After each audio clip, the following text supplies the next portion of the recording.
Hello नमस्कार प्यारे student. यदि आप बोर्ड एग्जाम की तैयारी कर रहे हैं और आपने गणित में अभी तक कुछ भी नहीं पढ़ा है, आपको कुछ भी नहीं आता है, तो ये वीडियो आपके लिए काफ़ी महत्वपूर्ण होने वाली है। क्योंकि मैं आपको इस वीडियो में बताऊंगा कि गणित में बिना पढ़े पास कैसे हूँ। ज़िंदगी में यदि आप इस वीडियो को अंत तक देख लेते हैं तो ज़िंदगी में कभी फेल नहीं होंगे। तो देखिए, अभी तक आपने बोर्ड एग्ज़ाम आपके, जैसा कि आपको पता है, नज़दीक नज़दीक आ चुके हैं और आपने अभी तक कुछ भी नहीं पढ़ा है। बिना कुछ पढ़े गणित में पास होने की ट्रिक बताने वाला हूँ। इस ट्रिक को जान लेते हैं तो ज़िंदगी में कभी फेल नहीं होगे। तो आइए कैसे आपको हल करने हैं पेपर में प्रश्नों को, तो आइए देखते हैं। चलिए मैं एक प्रश्न को लेता हूँ, जैसे कि, तो देखिए, जैसे कि मैंने एक प्रश्न लेता हूँ। मैंने जैसे कि इस प्रश्न को लिया, देखिए क्वेश्चन नंबर 8 को लिया जैसे कि, ठीक है। तो ये प्रश्न को कैसे हल करना है तो वो मैं आपको बताता हूँ। देखिए, आपको बोर्ड में कॉपी मिलेगी, तो कॉपी में आपको क्या करना है, कॉपी में आपको आपको बोर्ड में कॉपी मिलेगी। कॉपी में आपको कैसे प्रश्नों को हल करना, क्या ट्रिक लगानी है। तो देखिए, आपको पहले स्केल लेना है, स्केल हो, और आपके पास ब्लू और ब्लैक पेन होने चाहिए दो, ठीक है। तो देखिए, जो भी आपको प्रश्न दिया जाए, जैसे आपकी जो भी पेपर में जो भी प्रश्न है उसको हल करना है, तो पहले आपको देखना किस खंड का प्रश्न है। तो वहाँ पर ऊपर देख खंड पड़ा है, तो जैसे कि आपको खंड बा का हल करना है, तो यहाँ पर लिख देंगे। पहले आप लिखेंगे खंड खंड बा, ठीक है।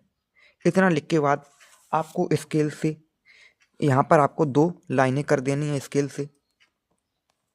तो कुछ इस प्रकार से आपको 2 लाइनें करनी है ताकि आपको कॉपी देखने में अच्छी लगे, ठीक है। इस प्रकार से अब आपको देखना है किस प्रश्न को हल करना है। तो जैसे कि जौन सा आपको प्रश्न हल करना है उसको लिखेंगे लिखेंगे उसको लिखिए। जैसे कि आपको प्रश्न को हल करना है तो लिखो प्रश्नोत्तर,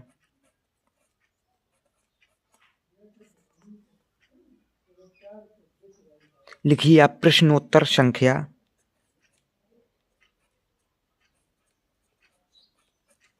आप देखेंगे पेपर में जौन सा प्रश्न है प्रश्नोत्तर संख्या है।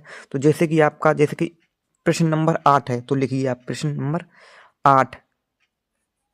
अब 8 में कौन सा प्रश्न है, का हल कर रहे हैं या फिर खा हल कर रहे हैं या गा हल कर रहे हैं, वो आपको लिख देना है। जैसे आपको का हल करना है, का हल करना है, तो इस प्रकार से लिखना है। फिर आपको स्केल से 2 लाइनें खींचनी है इसके नीचे, कुछ इस प्रकार से। अब इतना करने के बाद अब आपको क्वेश्चन को कैसे हल करना, जैसे कि आपको मैंने दिखाया, क्वेश्चन लिया था। देखिए, जैसे कि ये प्रश्न है आपके पास, इस प्रश्न को हल करना है। तो देखिए प्रश्न क्या है, यदि 26, 156 का लासा यानी कि एलसीएम 156 है, तो मासापा यानी कि एचसीएफ ज्ञात कीजिए। तो प्रश्न को कैसे हल करना है। तो देखिए, आपको इस प्रश्न को लिख लेना है। पहले लिखना है हल,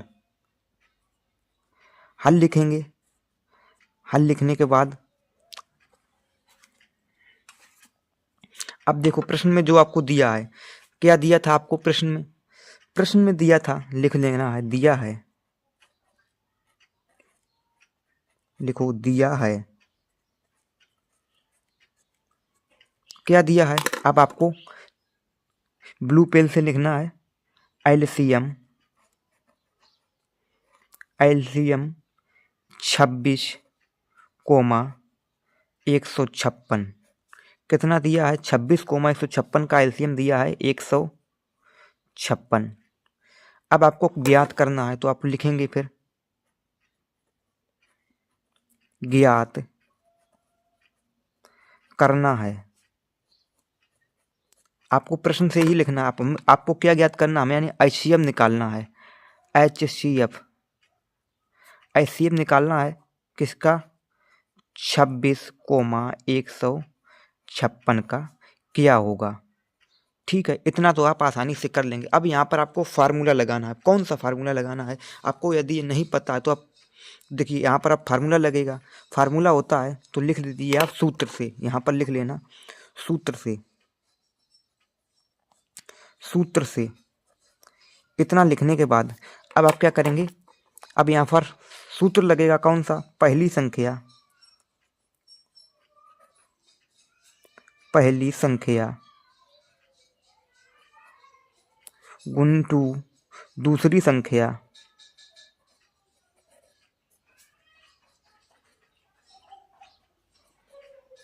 बराबर होता एलसीएम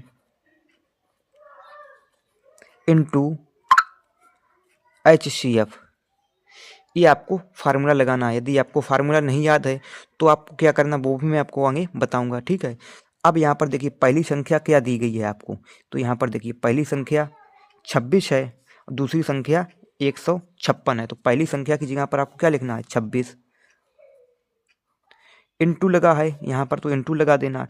फिर दूसरी संख्या कितनी है 156, तो 156 लिखना है।